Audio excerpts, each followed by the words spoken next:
Hello दोस्तों, स्वागत है आपका एक बार फिर से मेरे यूट्यूब चैनल में। और आज के वीडियो में हम देखने वाले हैं महाराणा काल भोज या बप्पा रावल को। इन्हीं का नाम है बप्पा रावल, तो इन्हीं को कहा जाता है काल भोज को ही। तो इनके बारे में हम जितने भी इम्पोर्टेंट क्वेश्चन बनते हैं, जो भी इम्पोर्टेंट फैक्ट हैं, वो सभी यहाँ पर देखने वाले हैं। लास्ट वीडियो में हमने देखा था कि मेवाड़ पर कौन सा वंश था, तो गुहिल वंश, सिसोदिया वंश। और इस वंश की संस्थापक कौन थे, मूल पुरुष कौन थे, या कह सकते हैं आदि पुरुष कौन थे, तो वो थे राजा गुहिल। उन्होंने स्थापना की थी, वीरनगर के भीलों की सहायता ली थी और यहाँ मेवाड़ के मेव जाति को हराया था और एक तरह से मेवाड़ की यानी मेवाड़ पर गुहिल वंश की स्थापना की थी। और हमने देखा था कि लास्ट वीडियो में कि गुहिल जो राजा थे, उन्होंने वचन दिया था भीलों को कि वो भविष्य में कभी भी आप लोगों से कोई कर नहीं लेंगे। तो महेंद्र द्वितीय हुए थे जिन्होंने यहाँ पर कर लिए थे, भीलों से बहुत अत्याचार किया और उनसे कर लिए। तो महेंद्र द्वितीय की हत्या कर देते हैं, कौन, भील कर देते हैं। और इनके पुत्र थे काल भोज, जिनको बप्पा रावल भी कहा जाता है। तो बप्पा रावल की भी वो हत्या करना चाहते थे भील, इसीलिए ये वहाँ से निकाल दिए जाते हैं, एक तरह से निकाल दिए जाकर यहाँ वहाँ से पलायन कर जाते हैं। पलायन करने के बाद ये कहाँ जाते हैं, हारित ऋषि के आश्रम में रहते हैं और उनकी गायें चराते हैं। ठीक है, तो ये ध्यान रखना है किसके पुत्र थे, महेंद्र सेकंड के। और हारित ऋषि की तक ये कैसे पहुँचे मैं आपको बता चुकी हूँ। और हारित ऋषि ने ही इनको बप्पा रावल की उपाधि दी थी। देखिए, इनका मूल नाम जो है वो काल भोज था, इनकी उपाधि थी बप्पा रावल, जो कि हारित ऋषि ने दी थी। अरबों का एक बार आक्रमण होता है मेवाड़ पर, तब उसके यानी अरबों के जो आक्रमणकर्ता थे वे थे जुनेद, उनको पराजित करते हैं ये बप्पा रावल काल भोज। और इसी से प्रसन्न होकर हारित ऋषि जी ने इनको काल भोज को कौन सी उपाधि दी, बप्पा रावल की उपाधि दी थी। तो ये नाम भी कह दीजिए और एक तरह से उपाधि है ये, लेकिन कई जगह आता है काल भोज और बप्पा रावल दोनों अलग अलग नाम बताए गए हैं। रणकपुर प्रशस्ति में बताया गया है कि बप्पा रावल और काल भोज जो हैं वो अलग अलग व्यक्तियों के नाम थे। तो ध्यान रखिए, काल भोज को ही बप्पा रावल कहा जाता है, काल भोज मूल नाम है और बप्पा रावल इनकी उपाधि है, जो कि हारित ऋषि ने इनको दी थी। अरबों को आक्रमण हुआ था, उनसे उनको विजित किया था, इसीलिए हारित ऋषि ने इनसे खुश होकर इनको बप्पा रावल की उपाधि दी थी। इनके मंदिरों की बात करेंगे कि काल भोज ने किन मंदिरों का निर्माण करवाया था, जिनमें इम्पोर्टेंट है एकलिंग नाथ जी का मंदिर। पूछा जाता है कि कहाँ पर स्थापित किया गया ये काल भोज द्वारा, कैलाशपुरी में, जो कि उदयपुर में है। तो कहा जाता है कि जब ये काल भोज हैं हारित ऋषि की गायें चराते थे, तो उनमें एक गाय ऐसी थी जो कि दूध नहीं देती थी एक तरह से, और एक स्थान पर जाकर वहाँ पर अपना सारा दूध निकाल देती थी।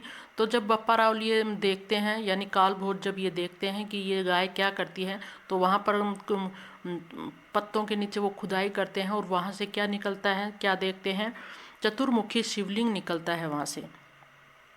तो उसी शिवलिंग पर ये जो कि चतुर्मुखी शिवलिंग थी, उस पर अपना दूध रोज अर्पित कर कर आती थी वो गाय। तो वहाँ पर जब वो उस मूर्ति को निकालते हैं और आगे चलकर एक लिंगनाथ जी का मंदिर बनाते हैं कैलाशपुरी उदयपुर में। ठीक है, तो एक लिंगनाथ जी को ही ये अपना जैसे एक तरह से राजा मानते हैं। आगे चलकर यही प्रथा शुरू हो गई कि इनको राजा माना जाता था और खुद को क्या कहते थे, दीवान कहते थे। यानी राजा कौन है, एकलिंग नाथ जी हैं और हम तो इनके सिर्फ दीवान हैं। तो जब भी ये युद्ध करने के लिए बाहर जाते थे तो इनसे आशीर्वाद ज़रूर लेते थे। तो क्वेश्चन बनता है कि आशीर्वाद लेने को क्या कहा जाता था, तो आस्का लेना कहा जाता था, या कह सकते हैं पाती लेना। ये पाती लेना अनिवार्य था जब भी ये बाहर जाते थे युद्ध के लिए या कुछ भी कार्य के लिए जाते थे। तो एकलिंगनाथ जी के मंदिर में ये आजकल जरूर लेते थे, यानी पाती लेते थे, यानी आशीर्वाद कह दीजिए इसको। तो यहाँ से क्वेश्चन बनता है कि जो बाहर जाने से पहले आशीर्वाद लेते थे उनको क्या कहा जाता था। दूसरा मंदिर था सास बहू का मंदिर। ये भी किसने बनाया, काल भोज ने बनाया, नागदा में। नागदा ही इनकी राजधानी थी। नागदा मैंने याद करवाया था लास्ट वीडियो में आपको कि नाग कैसा होता है, काला काला होता है ना, तो काल भोज उसी से निकालेंगे। प्रथम राजधानी जो है ना, काल भोज ने ही बनाया था नागदा को। ठीक है, तो एकलिंगनाथ जी का जो चतुर्मुखी शिवलिंग मिला था मैं बता चुकी हूँ आपको। तो इस मंदिर का निर्माण किसने करवाया? एकलिंगनाथ जी के मंदिर का निर्माण किसने करवाया? कालभोज ने करवाया। ये तो कालभोज ने निर्माण करवाया, लेकिन राजा मोक्कल की बात करेंगे। राजा मोक्कल, तो ध्यान रखना है जो मंदिर तो का निर्माण तो करवाया किसने? कालभोज ने, लेकिन इनके साइडों में जो परकोटे का यानी चार दीवारी का जो कार्य करवाया वो कौन थे? तो वो थे राजा मोक्कल। इन्होंने चार दीवारी का कार्य करवाया था मंदिर के चारों तरफ, एकलिंगनाथ जी के मंदिर के चारों ओर। तो ये ध्यान रखना है कि परकोटा किसने बनवाया? राजा मोक्कल ने। और मंदिर किसने बनवाया था एकलिंगनाथ जी का? वो था कालभोज ने बनवाया। क्वेश्चन आता है कि पाशुपत संप्रदाय का राज्य में एकमात्र मंदिर कौन सा है? तो वो है एकलिंगनाथ जी का मंदिर, जो कि कहाँ पर है? उदयपुर में स्थित है, कैलाशपुरी में। तो ध्यान रखना है, वेरी इंपॉर्टेंट बनता है ये। पाशुपत संप्रदाय किससे संबंधित था? तो ये शैव संप्रदाय से संबंधित था। और इस पाशुपत संप्रदाय के संस्थापक कौन थे? तो वो थे लकुलिश। तो इसको लकुलिश संप्रदाय भी कह दिया जाता है। तो ध्यान रखिए, एकमात्र लकुलिश संप्रदाय का मंदिर जो एकमात्र है वो कौन सा है? एकलिंगनाथ जी का मंदिर है ये, जो कि कहाँ पर है? कैलाशपुरी, उदयपुर में। नेक्स्ट बात करेंगे चित्तौड़गढ़ दुर्ग की। तो चित्तौड़गढ़ दुर्ग को सर्वप्रथम जीतने का जो कार्य किया था वो कालभोज ने ही किया था। तो लेकिन इन्होंने कालभोज जी ने चित्तौड़गढ़ को अपनी राजधानी नहीं बनाया था, ये ध्यान रखना है। इन्होंने नागदा को अपनी राजधानी बनाया था। और चित्तौड़गढ़ को किसने राजधानी बनाया था? जेत्र सिंह ने। बड़े जतन के साथ इन्होंने कार्य किया इस पर। तो ये ध्यान मैंने आपको बताया था पिछले वीडियो में। तो चित्तौड़गढ़ को राजधानी जेत्र सिंह ने बनाया था, लेकिन विजित सर्वप्रथम किया था किसने? कालभोज ने। और यहाँ पर बात करें कि कालभोज ने ये चित्तौड़गढ़ दुर्ग जीता किससे था? तो वो थे मान मौर्य। मान मौर्य थे, मौर्य वंश के उत्तराधिकारी थे ये मान मौर्य। इनसे इन्होंने जीता था चित्तौड़गढ़। और बात करें चित्तौड़गढ़ दुर्ग का निर्माण किसने करवाया था? तो चित्रागंद मौर्य ने करवाया था। और इन्हीं के जो ये वंशज रहे हैं मान मौर्य, इनको हराकर इन्होंने चित्तौड़गढ़ को अपने कब्जे में कर लिया था कालभोज ने। लेकिन ये यहाँ पर ध्यान रखना है, इनकी राजधानी चित्तौड़गढ़ इन्होंने नहीं बनाई थी, नागदा को बनाया था। तो चित्तौड़गढ़ दुर्ग की जानकारी कहाँ से मिलती है? मानमोरी शिलालेख से मिलती है। कालभोज ने चित्तौड़गढ़ दुर्ग को जीता, कब जीता था? 734 ईस्वी में जीता था। और इस बात की जानकारी मिलती है मानमोरी शिलालेख से। तो ये ध्यान रखना है कि चित्तौड़गढ़ दुर्ग को सर्वप्रथम जीता था किसने? कालभोज ने या बप्पा रावल जी ने 734 ईस्वी में। और इस की जानकारी यानी प्रमाण देता है कि कौन सा शिलालेख? मानमोरी शिलालेख। और एक जगह पर दशरथ जी कहते हैं, जो दशरथ हैं, वो कहते हैं कि सर्वप्रथम चित्तौड़गढ़ को जीता किसने था? तो राव जेत्र सिंह ने जीता था। तो ये कथन भी आता है। तो यहाँ पर कथन इनका याद कर सकते हैं कि दशरथ ने क्या कहा है। तो उन्होंने कहा है कि सर्वप्रथम चित्तौड़गढ़ दुर्ग को जीता किसने था?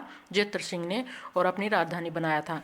लेकिन सर्वमान्य जो है वो यही है कि चित्तौड़गढ़ दुर्ग को सर्वप्रथम जो जीता था वो किसने जीता था? बप्पा रावल जी ने जीता था। और इसका प्रमाण मिलता है मानमोरी शिलालेख से। और ये चित्तौड़गढ़ के मानसरोवर झील से प्राप्त किया था। ये जो मानमोरी शिलालेख जो है ये कर्नल जेम्स टोड ने, कौन है? कर्नल जेम्स टोड हैं। इन्होंने चित्तौड़ के मानसरोवर झील से इस शिलालेख को प्राप्त किया था।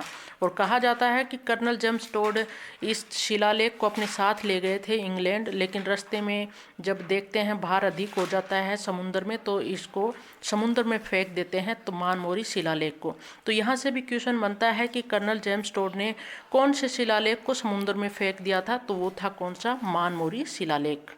कुछ प्रशस्तियों की बात करेंगे तो रणकपुर प्रशस्ति की बात करें तो कालभोज और बप्पा रावल को दो अलग अलग व्यक्ति बताया गया है रणकपुर प्रशस्ति में। तो ध्यान रखना है कि बप्पा रावल और कालभोज को अलग अलग किस प्रशस्ति में बताया गया है?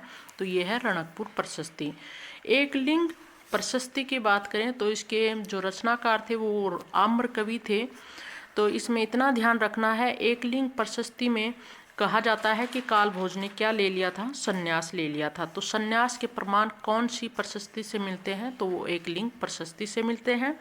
और बात करें हम यहाँ पर कि हारित ऋषि के आशीर्वाद से उनको राज मिला था। इस प्रकार के प्रमाण कौन सी प्रशस्ति मिलते हैं, तो वो है वेदनाथ प्रशस्ति, जो कि रूप भट्ट की है, जो कि हमें पिछोला झील सिसरमा गांव से मिली है वेदनाथ मंदिर में।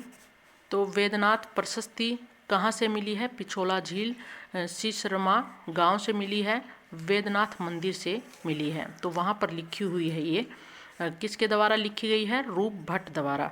तो इसमें बताया गया है वेदनाथ प्रशस्ति में कि हारित ऋषि के आशीर्वाद से कालभोज ने राज किया था, यानी राज मिला, सिंहासन मिला। सोने के सिक्के सर्वप्रथम किस शासक ने चलाए थे? तो वो थे कालभोज। क्वेश्चन बनता है किसने चलाए थे सर्वप्रथम सोने के सिक्के? वो थे कालभोज। और इन्हीं से बनता है कि एकलिंग जी का मंदिर किसने बनवाया था। वेरी इंपॉर्टेंट है, दोनों ही ये यहाँ से क्वेश्चन बनते हैं। तो नेक्स्ट बात करेंगे, इन्हीं को कालभोज को ही चार्ल्स मार्टल कहा गया है, ध्यान रखना है। क्या अन्य नाम क्या है? उपनाम कह सकते हैं। उपनाम क्या है रखा गया इनका? चार्ल्स मार्टल, जो कि सीवी वेद ने कहा। एक अच्छे योद्धा थे और इसी प्रकार के योद्धा थे कि बहुत शक्तिशाली थे ये। तो कालभोज भी बड़े शक्तिशाली थे, इन्होंने सर्वप्रथम अरबों को टक्कर दी और उनको हराया, इसीलिए इनको चार्ल्स मार्टल की संज्ञा दी जाती है, सीवी वेद ने ऐसा कहा है। तो यहाँ पर बात करेंगे इनकी मृत्यु कहाँ पर हुई थी, तो नागदा में इनकी मृत्यु हुई थी, जो कि इनकी राजधानी थी नागदा। और यहीं पर इनकी छत्री है, नागदा में ही बप्पा रावल की छत्री नागदा में ही है। तो ये ध्यान रखना है, इनकी मृत्यु से क्वेश्चन बनता है कि कहाँ पर इनकी छत्री है। इसके अतिरिक्त बात कर लें तो अतिशयोक्ति के रूप में है ये, कर्नल जेम्स टोड का कथन है कि इनकी मृत्यु जो है ना खुरासान में हुई थी। कहाँ पर हुई थी? खुरासान में हुई थी। और वहीं पर इन्होंने कहा जाता है कि 100 वर्ष तो 50 वर्षों तक शासन किया था, वहाँ पर खुरासान में 50 वर्षों तक शासन किया था। और इनकी जब मृत्यु हुई तो ये 100 साल के थे। तो इस प्रकार की वर्णन करता है कर्नल जेम्स टोड, जो कि एक अतिशयोक्ति है। तो ये भी थोड़ा ध्यान रख लीजिए कि कर्नल जेम्स टोड के अनुसार इनकी मृत्यु कहाँ पर हुई थी, तो खुरासान में हुई थी। और वास्तविक है जो सर्वमान्य है वो कहाँ पर हुई है इनकी मृत्यु, और छत्री कहाँ पर है? नागदा में है। तो यहाँ पर हमने आज के टॉपिक में देखा कालभोज बप्पा रावल जी को। यहाँ से बहुत से क्वेश्चन बनते हैं, तो ध्यान से देखिएगा, याद कर लीजिएगा। हर जो हिंट था, जो फैक्ट हैं, वेरी इंपॉर्टेंट हैं, यहीं से क्वेश्चन बनते हैं, इससे बाहर कोई भी क्वेश्चन आपका नहीं जाएगा। अगर वीडियो अच्छा लगा हो तो लाइक ज़रूर कर दीजिएगा, और चैनल पर नए हैं तो सब्सक्राइब कर लीजिएगा।